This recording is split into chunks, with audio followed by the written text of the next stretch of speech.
Bonjour mesdames et messieurs, bonjour mes frères et sœurs, bienvenue sur notre chaîne L'étendard de foi. Dans cet audio, nous allons poursuivre avec notre étude sur les centeniers romains. Alors, sans plus tarder, allons-y. Acte 10, à partir du verset 1. Or, il y avait à Césarée un homme nommé Corneille, centenier d'une cohorte de la Légion appelée Italie, homme dévot et craignant Dieu, avec toute sa famille, faisant aussi beaucoup d'aumônes au peuple et priant Dieu continuellement, lequel vit clairement en vision environ sur les 9 heures du jour un ange de Dieu qui vint à lui et qui lui dit: Corneille. Et Corneille, ayant les yeux arrêtés sur lui et étant tout effrayé, lui dit: Qu'y a-t-il, Seigneur? Et il lui dit: Tes prières et tes aumônes sont montées en mémoire devant Dieu. Maintenant donc, envoie des gens à Joppe et fais venir Simon qui est surnommé Pierre. Il est logé chez un certain Simon, corroyeur, qui a sa maison près de la mer. C'est lui qui te dira ce qu'il faut que tu fasses. Frères et sœurs, lisez tout le chapitre par la grâce de Dieu. Mais ici, nous allons continuer à partir du verset 24. Et le lendemain, ils entrèrent à Césarée. Or, Corneille les entendit, ayant appelé ses parents et ses familiers amis. Et il arriva que comme Pierre entrait, Corneille, venant au-devant de lui et se jetant à ses pieds, l'adora. Mais Pierre le releva en lui disant: Lève-toi, je suis aussi un homme. Puis, en parlant avec lui, il entra et trouva plusieurs personnes qui étaient assemblées. Et il leur dit: Vous savez, comme il n'est pas permis à un juif de se lier avec un étranger ou d'aller chez lui, mais Dieu m'a montré que je ne devais estimer aucun homme être impur ou souillé. C'est pourquoi, dès que vous m'avez envoyé quérir, je suis venu sans faire difficulté. Je vous demande donc pour quel sujet vous m'avez envoyé quérir. Et Corneille lui dit: Il y a 4 jours à cette heure-ci que j'étais en jeûne et que je faisais la prière à 9 heures dans ma maison. Et voici un homme se présenta devant moi en un vêtement éclatant. Et il me dit: Corneille, ta prière est exaucée et Dieu s'est souvenu de tes aumônes. Frères et sœurs, lisez vraiment tout ce chapitre. Ici, j'essaie de prendre certains versets afin que nous puissions avoir une petite notion de ce chapitre. Mais ici, je continue au verset 44. Comme Pierre tenait encore ce discours, le Saint-Esprit descendit sur tous ceux qui l'écoutaient, qui écoutaient la parole. Mais les fidèles de la circoncision qui étaient venus avec Pierre s'étonnèrent de ce que le don du Saint-Esprit était aussi répandu sur les gentils, car ils les entendaient parler divers langues et glorifier Dieu. Alors Pierre, prenant la parole, dit: Qui est-ce qui pourrait s'opposer à ce que ceux-ci qui ont reçu comme nous le Saint-Esprit ne soient baptisés? Amen.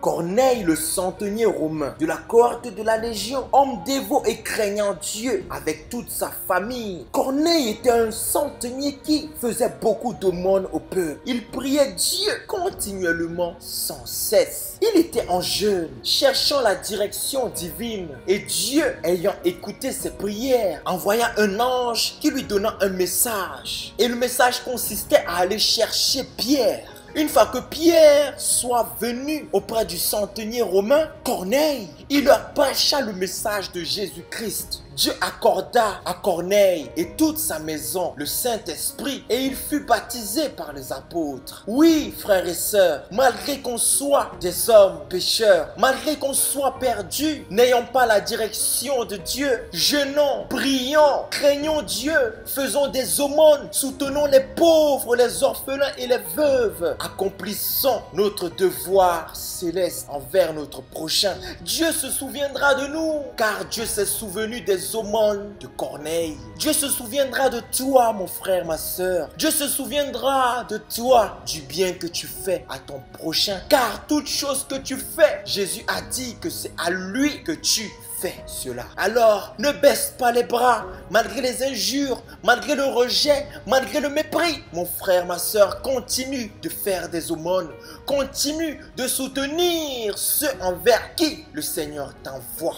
Ne te détourne ni à gauche ni à droite, car Dieu te récompensera de son esprit qui sera avec toi pour te diriger vers la direction divine. Ne cesse point tes prières, ne cesse point de jeûner, ne cesse cesse point de croire, car dans la persévérance de ta foi, Dieu verra que tu tiens à lui, que tu lui restes fidèle, même s'il ne te répond pas instantanément. Corneille a persévéré dans sa prière. Il désirait ardemment connaître ce qu'il devait faire. Corneille a fait profiter de sa foi à toute sa maison. Corneille le centenier, étant le leader de sa maison, a posé les fondements de la crainte de Dieu et de l'obéissance aux lois divines. Quoi qu'il arrive, mon frère, ma sœur, ne te décourage jamais si tu es dans le juste, dans le bon, dans le vrai. Multiplie tes efforts. Crains le Seigneur de gloire. Fais du bien autour de toi. Fais du bien, frère. Parce que un jour, ton attitude devant le Seigneur, les gens qui t'entourent, tes proches, tes enfants ou tous en bénéficieront de cette attitude que tu manifestes devant le Seigneur. Le Seigneur les bénira et par toi, le salut entrera dans ta maison, même si les autres ne comprennent pas, même si les autres te calomnient, médisent et te critiquent, même si les autres t'outragent et te malmènent, te disent des paroles blessantes, des paroles rudes et dures. Ne perds pas courage, prends courage et fortifie-toi, car le Seigneur est avec toi. Multiplie tes efforts, ne renonce pas, n'abandonne pas, parce que ta vie est un arbre qui portera du fruit, et non pas en partie, mais en abondance. Et par toi qui es accroché au sceptre qui est Jésus-Christ, le Père t'émondera afin que tu portes encore plus de fruits. Dieu t'utilisera comme un instrument de bénédiction, comme un instrument de restauration, comme un instrument de protection, de conseil, de direction. Dieu t'utilisera comme une lumière, comme un chandelier qui éclaire au milieu des ténèbres pour montrer le chemin à tous ceux qui cherchent réellement en vérité la vie éternelle. Dieu t'utilisera comme un instrument de salut, frères et sœurs. Continue tes bons efforts, même si l'ennemi crée des zizanies, crée des confusions autour de toi. Reste focalisé sur la croix du Seigneur, sur le trône de sa grâce, car Jésus-Christ est vainqueur.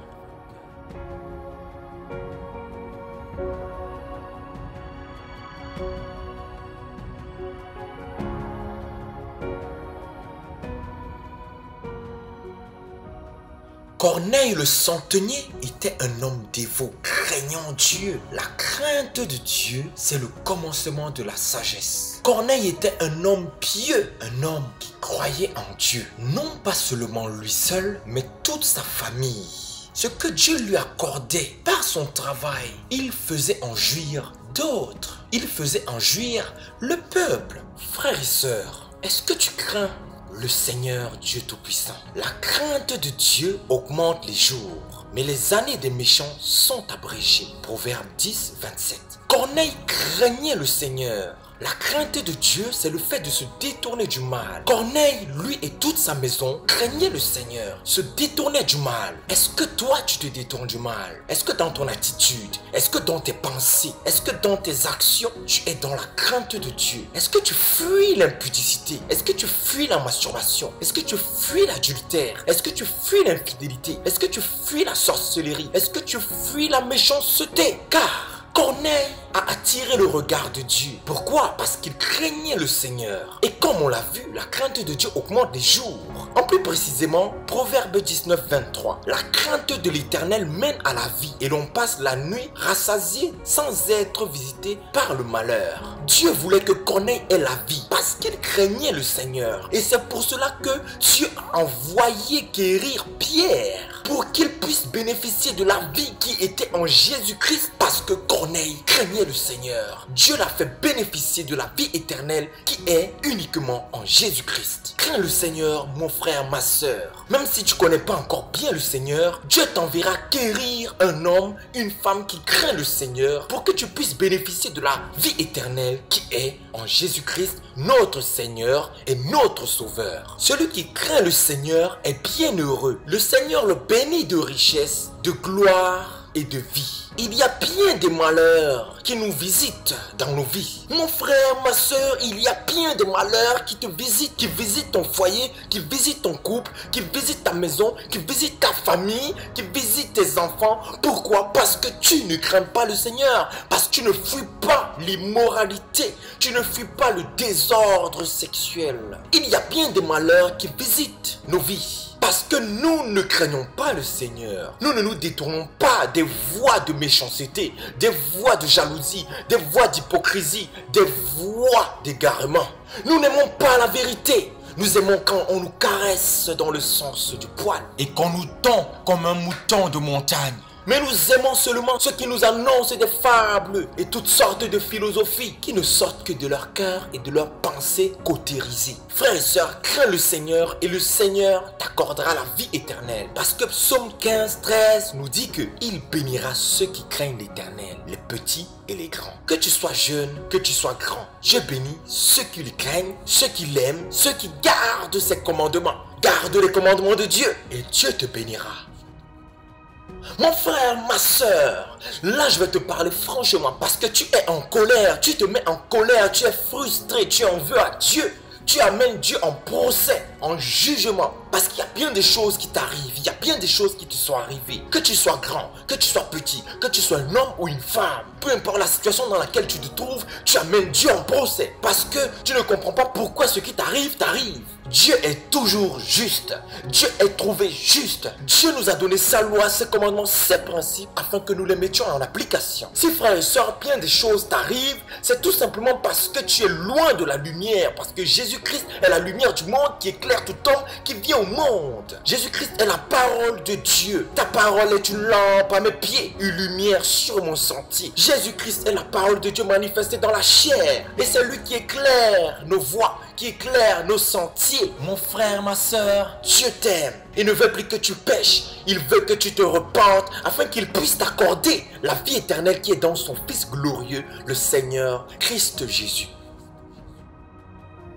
N'accuse plus le Seigneur parce que si ce qui t'arrive, ce n'est rien d'autre que tu n'obéis pas au commandement que Dieu t'a laissé. Ce n'est rien d'autre que tu es hors de la parole, tu es hors du Seigneur, tu es loin de la grâce. Et le salaire du péché, c'est la mort. Après la mort, vient le jugement. Dieu a mis des lois et des principes dans le comble de son amour. Jésus-Christ est venu afin qu'il puisse nous justifier, afin qu'il puisse te donner la force, la semence divine de Dieu en toi, pour que tu puisses dominer sur le péché, l'iniquité. N'accuse plus le Seigneur, n'amène plus le Seigneur à la barre dans un procès que toi seul es le juge.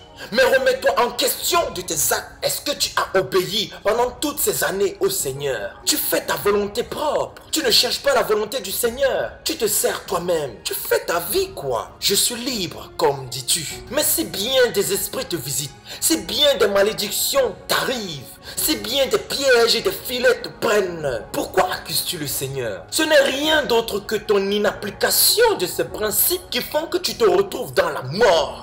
Étant des jugements, c'est ton incrédulité qui ouvre accès à l'ennemi. Ce sont tes péchés qui provoquent la mort, qui donnent à la mort la force. Ce sont tes multiples iniquités qui donnent énergie, pouvoir et nourriture aux démons. N'accuse plus le Seigneur, parce que ce qui t'arrive, ce sont les mauvais choix que tu as faits qui font que cela t'arrive. Parce que, Deutéronome 30, le Seigneur met devant toi la vie et la mort.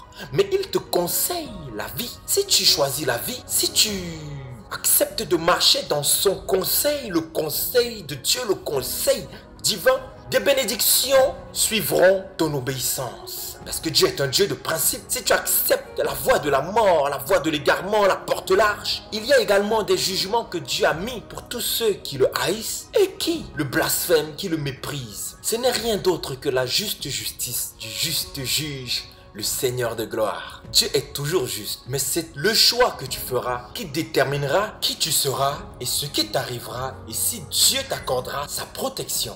Donc repens-toi et renonce à ton péché. Invoque le Seigneur, proche-toi du trône de sa grâce afin qu'il puisse t'accorder sa miséricorde qui n'est qu'en Jésus-Christ, notre Rédempteur, notre justification devant le Père.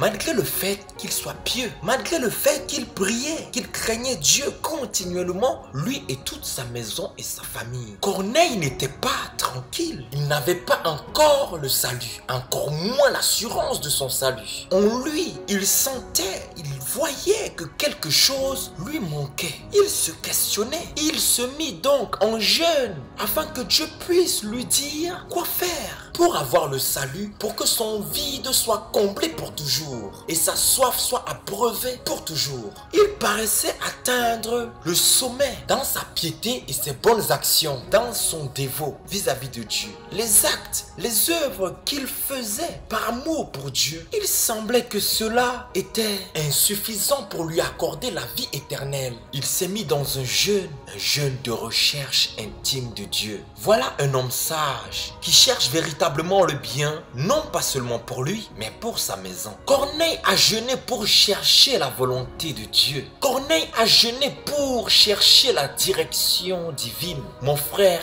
ma sœur, pourquoi toi tu jeûnes? Tu jeûnes pour faire des querelles. Tu jeûnes pour que Dieu te donne le mariage. Tu jeûnes pour que Dieu détruise ton voisin parce qu'il n'aime pas ta tête. Tu jeûnes pour que Dieu fasse en sorte que la femme de ton sugar daddy s'éloigne pour que toi tu deviennes sa femme. Tu jeûnes pour que Dieu ravisse les biens de ceux qui ont travaillé dur pour te les accorder. Tu jeûnes 3, 7, 21 jours pour que Dieu attire le regard du pasteur sur toi. Parce que assise devant, tu fais des jeux de jambes. Tu jeûnes pour que Dieu attire ton voisin de gauche, ton voisin de droite. Pour que Dieu lui montre, pour que Dieu lui donne une prophétie, un songe, une révélation. Afin qu'il voit que tu es son épouse, sa dulcinée. Afin qu'il voit comment tu fais des appels de phare, comment tu roules le derrière. Et tout cela dans un cintrement épinglé.